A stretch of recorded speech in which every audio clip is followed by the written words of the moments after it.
Hello, hello, NWI. Welcome to Bluer by the Lake, the podcast that explores region life through a blue lens. I'm your host, Tracy Martin, and oh my God, I'm so excited, you guys. I have been dying to get both of these people on this show since I first recorded anything. You are literally looking at two of my, I know I say this a lot, but this one I actually really mean it. You are looking at two of my favorite people on the planet, the people from whom I've learned the most about politics and getting engaged and caring about your community and public service.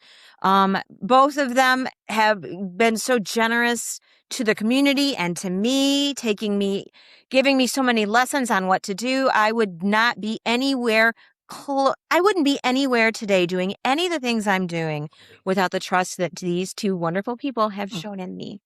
And I promise I won't talk about this too long, guys, but all right. So let's go way, way back in the time machine. And we're in Gary, and we're setting up a field office. And it's, the only field office for the Harris Waltz campaign in the good old state of Indiana. And these two people here, the only reason that it came to be, and it was probably the best experience of my life being involved with that. My God, we had so much hope.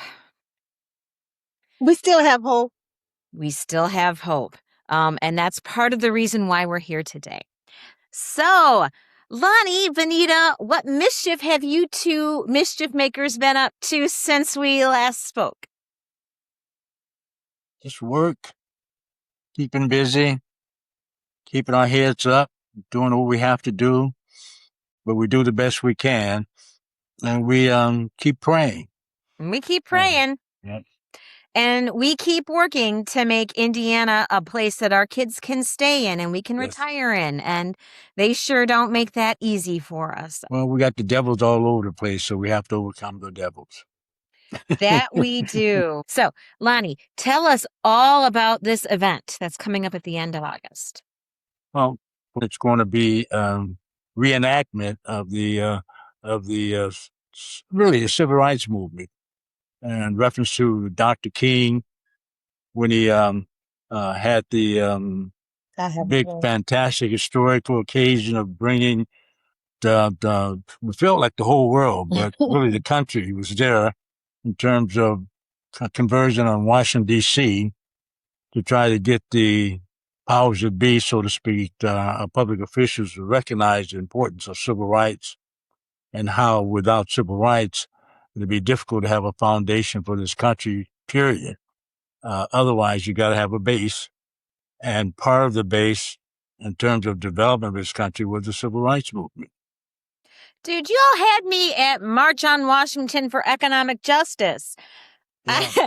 Now I'm even more excited. Benita, tell me a little bit about the National Action Network. The National Action Network is founded by Reverend L. Sharpton's group. And they have a local chapter now here in Northwest Indiana. Did you have something to do with that? No, I did not. I was told to meet Miss Terry, that she was a very influential woman for Northwest Indiana as it relates to the National Action Network and the collaboration, because I am the president of the East Chicago NAACP. That's how it came about. So we're working together for the same common cause, and that's civil rights for all.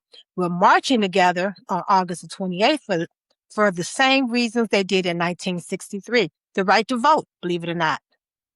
Economic justice.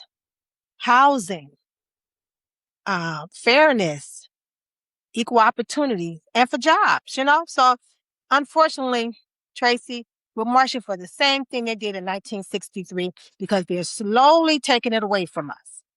So I'm happy to be a part of it because in my generation, I'm able to leave something for the next generation. And that's because I can march, I can use my voice as a microphone to sound the alarm. Hey, we've got to do better, and we must do better. It is the year of our Lord, 2026. And I never thought that I would have to, instead of preparing my children to handle the major challenges facing our world, like global warming, economic equality, all of the major issues that we have to face. Instead, I have to teach them how to claw back all the civil rights that have been pulled away from them.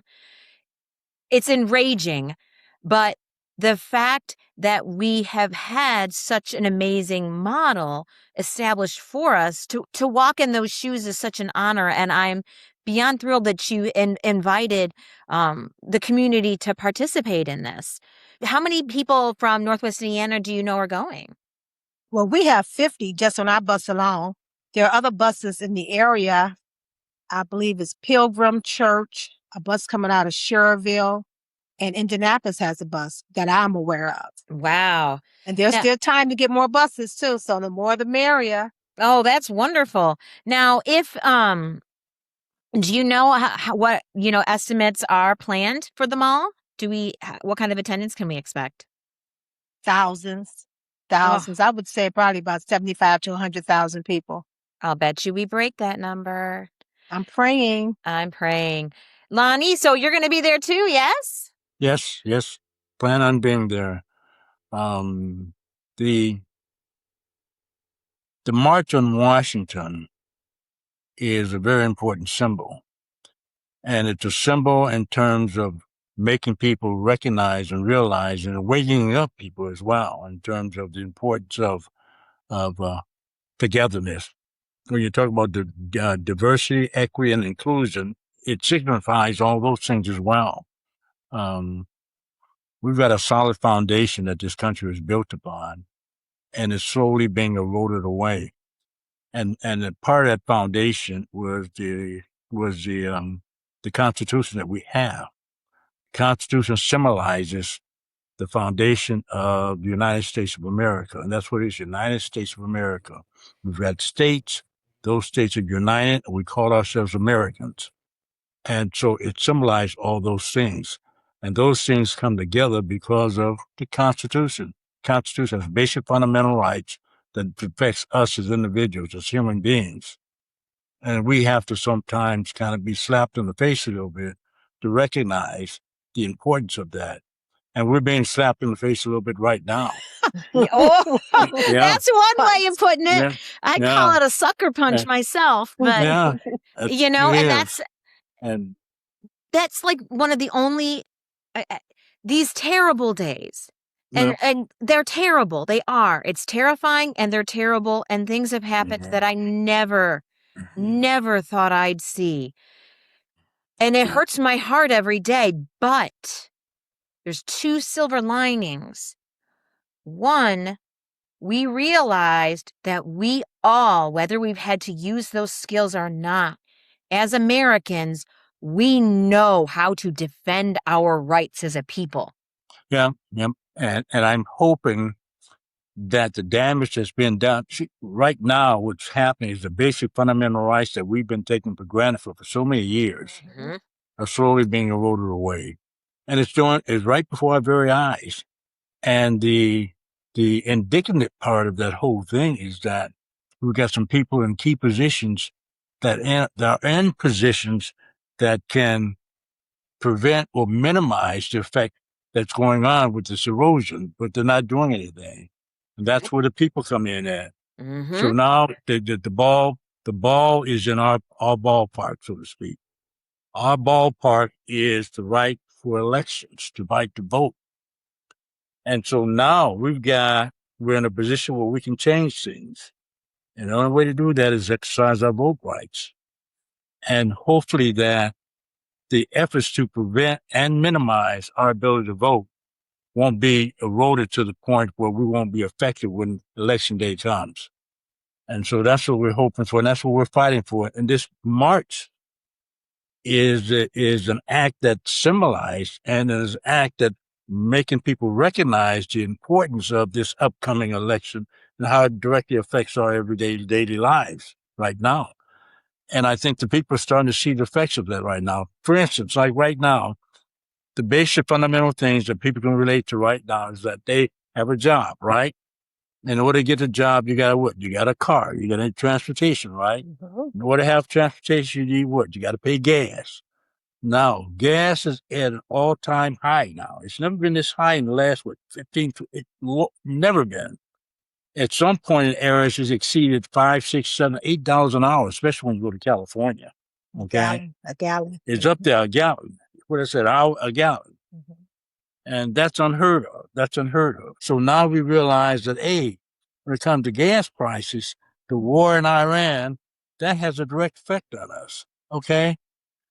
Now also we're looking at our taxes. When we put the wrong people in offices, it has a negative effect on us. Yeah, we expect to pay taxes, but not to the extent where you got an unfair balance. We had a federal tax, what they call the great, big, beautiful bill that came through. And we discovered after the fact that the bill only benefits 1% of the people in the country, and turns out that's the wealthy.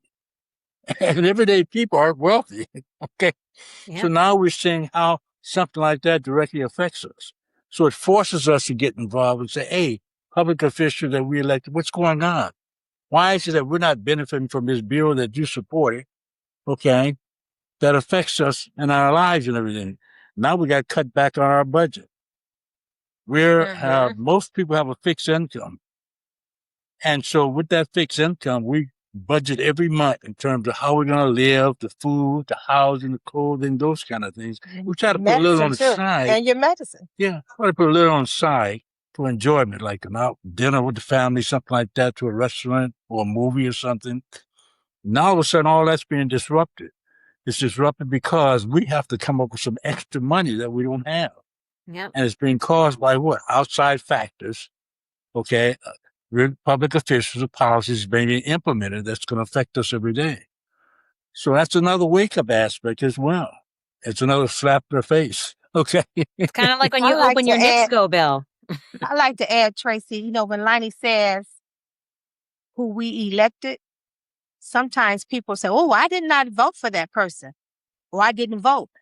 When you don't vote, you vote. Yeah. Yeah. So we have got to get the word out to our families and our communities that we must exercise our right to vote, because when you do not, others make the decisions, as you well know, Tracy. But this is so imperative that we make a statement this midterm November, as no other place than Northwest Indiana don't count us out, that we are voters, that we are watching and we see what's going on and we do not like it. So we have to encourage everyone to, first of all, make sure that your name is still on the registration for voting. Second of all, get out and vote. Early vote if possible, because you never know what's going to happen on Election Day, which is November the 3rd. Early vote. And then most importantly, talk to your children and your grandchildren and your neighbors and your churches.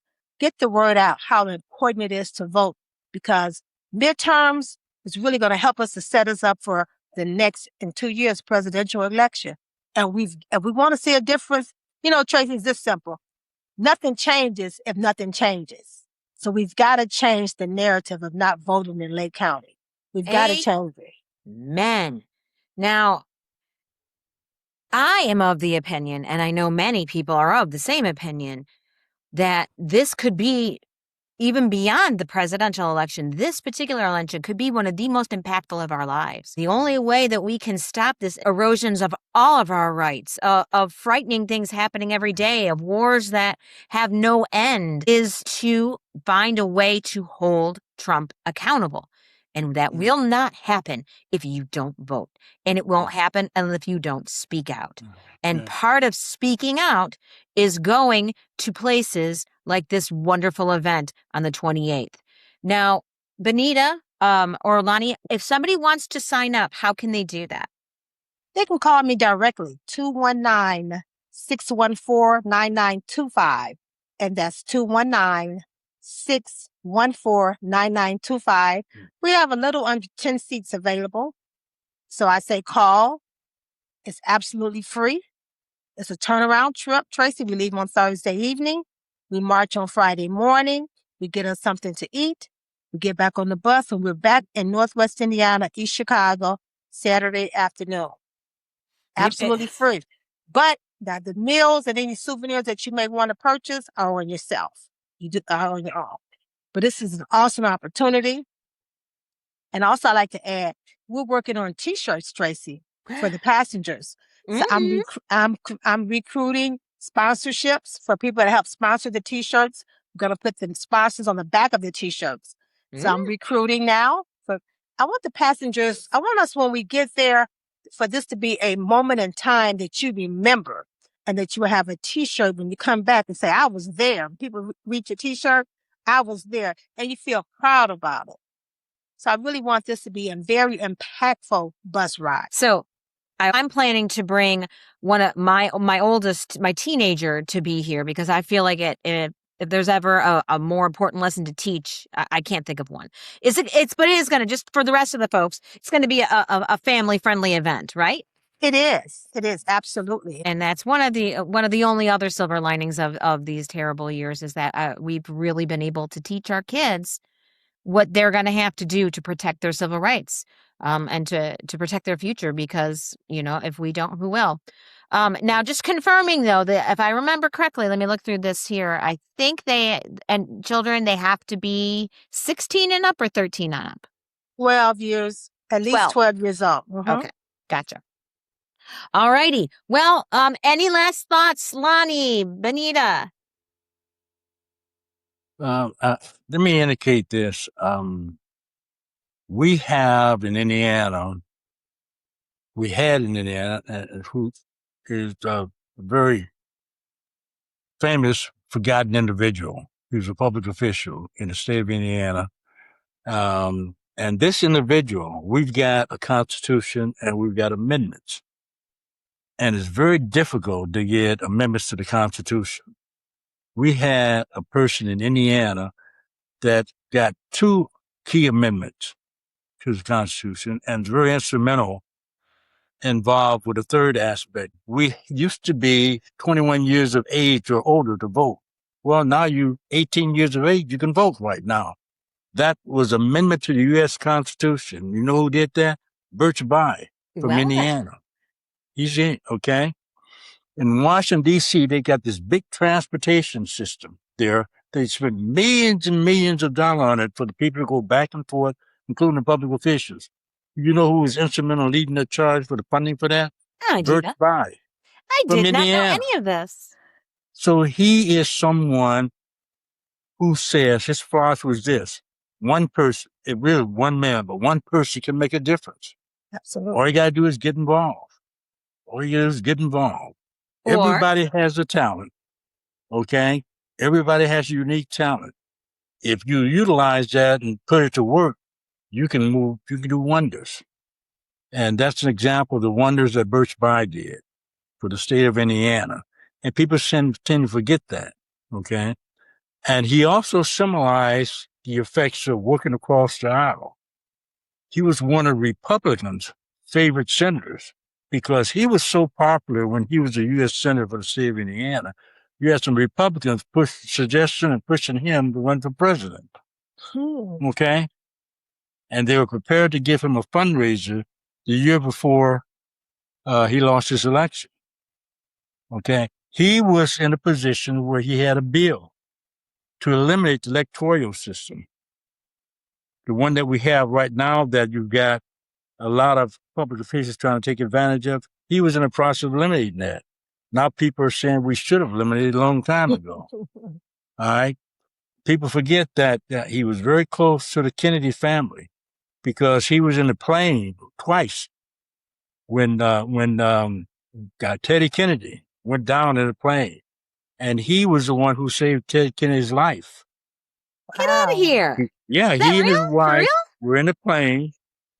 They had a crash. He and his wife got out, but the plane caught fire. He went back to the plane and pulled Teddy Kennedy out of the plane. Gosh. Wow. From Indiana. This is Birch Bayh, okay? Well, now we got a goodness. son. His grandson, rather. His son was a former governor and U.S. Senator from Indiana. Now his grandson is running for Secretary of State. That's Bo Bayh.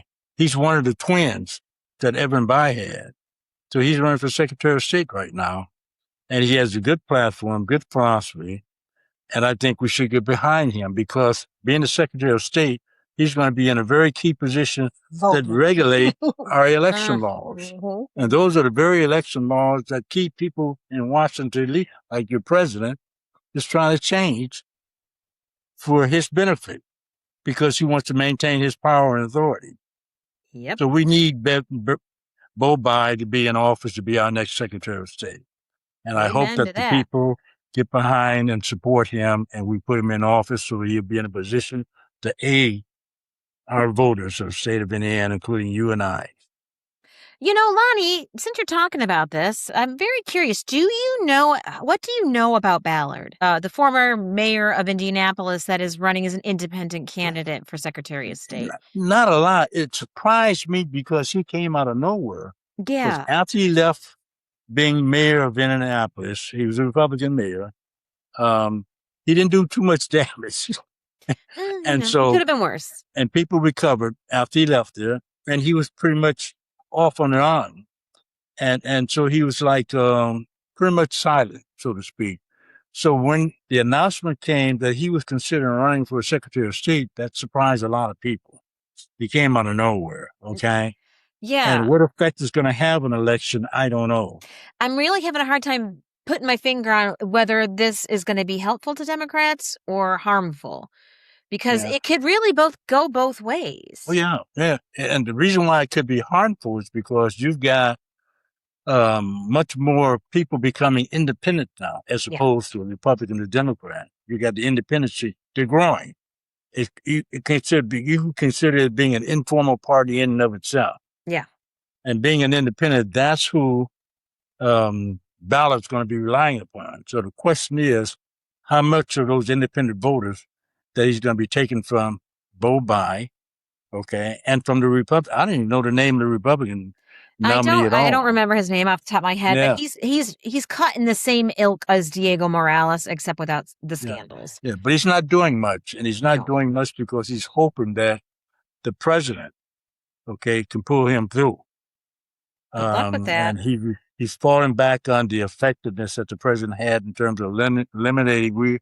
He eliminated 6 additional senators that we had in Indiana that was in opposition. These are Republicans that was in opposition to his redistricting plan. And he spent about $1 million just on those positions. 8 Senate races that he was in opposition to because they voted against his redistricting. 6 of them he won. They spent over $1 million. So whoever the candidate is, the Secretary of State, he's relying upon those kind of resources and backing from the president to get him over the barrels, to get him through. He's looking for their support. Yeah. And I'm hoping that it doesn't work because right now, the policies that he's implemented federally wise is affecting us every day as Indiana residents. And part of that deals with trying to erode our ability to be able to vote. So, because Trump is saying what? He don't want ballot voting. He don't want mail-in voting. Well, if you're a senior citizen and you're disabled, you don't have transportation, that's your best bet. Yes, sir. To vote. It is. He wants to eliminate that. So we want somebody in the office that will not eliminate our ability to be able to exercise those rights that we currently have. I can't tell you the number of calls we get, and they break my heart, at the Board of Elections where somebody's like, so is it still okay for me to have an absentee ballot? Or, is it going to be illegal? Will I break the law if I vote by mail? Some of the confusion that is I believe, one of the intended outcomes, it's playing out. And we're trying to correct that misinformation everywhere we go. But, it's true. All of these small little, I call it death by 1,000 cuts. All of these small little measures that put friction in the voting process is doing well. It could, without our efforts, do what it's intended, keep people from voting. So folks, we're not going to let that happen. We're all going to register to vote. We're all going to go out and vote. We're going to vote early. We're going to take care of all of our voting business. And we are going to get on the bus. We're going to get on the bus for our August 28th event, March on Washington, because one thing I've learned from these two, when they say get on a bus, you get on the bus and you go. And when you get there, you might just find your life changed a little bit. I know I did. Tracy, can I say thank you? Yes. Thank you, Tracy, for Bluer by the Lake. Thank you for all that you do, your hard work and keeping the community informed and engaged. I want to say thank you to Lonnie because he led the charge with the redistricting when they were doing the fighting, and being a seasoned senator, you were very active. I saw him on the floor. I went down on the bus and I saw him working. He was working hard. So thank you, Lonnie, for all that you do. But I do want the audience to remember November, we must turn Lake County blue. We have some awesome, awesome candidates in Lake County. The very first time I can say I'm proud to be able to say yes to each and every one of them on my ticket. I highly endorse them all. And Tracy, I would be remiss if I did not let the audience know that we have an opportunity. Right now, we have a Democratic nominee, the very first African-American male, Jerry Williams, for Lake County Sheriff. And that's awesome. Jerry! But now we don't have him across the finish line yet. So when we vote, my prayer is that we vote straight Democrat, get everybody across the line, not one person, but all of them across the line. So let's remember this November to vote early, and don't forget to check your voting status because they do purge the list. Do they not, Tracy? We do have processes for that, yes. So you can check your status, and you can do that super easy. You can either give the Board of Elections a call, or you can even easier go on indianavoters.com. You can check your status. You can update your status. You can register to vote there. It's very simple and easy. And you can check to see where you're voting at because a lot of places are changing their polling places. In East Chicago, we have some changes because one of the bigger locations, East Chicago, the school administration building where Lonnie votes, they're tearing that building down, Lonnie. So you will be going to a new location. Yeah. So it's a lot going on. And we don't want to not vote because we don't know where to vote. So we have to be an educated voter, informed voter. Okay? All right. And I'm looking forward to you being on the bus, Tracy, and hopefully we'll do a little podcast on the vote. Oh, you bet your booty I'm going to be doing a little podcast on the bus. I can't wait. I can't either. Like I said, folks, when these folks tell you to get on a bus, you get on that bus. And if you want a seat on that bus, I believe Benita said there's 10 left. I'm going to put Benita's phone number in the show notes so that you know how to reach her if you want to reserve your seat. I will be there. If you have questions about it, you can also reach out to me, yes. Lonnie, Benita. This has been absolutely joyous. I'm so happy to see you both. I miss you both like crazy. Some days I feel like I'd give anything to be back in that campaign office, working for a better future, but we're still fighting the fight. And I thank you for teaching me how to do it. Hopefully we'll get a chance to do it again. We will. Yes. We will. I like our odds, folks. All right, folks. Hey, Trace. Trace, we're gonna leave with a Barack Obama. Yes, we can. Yes, we can. Yes, we can. Yes, we can. Si se puede. Yes, we can. Bye. Bye-bye.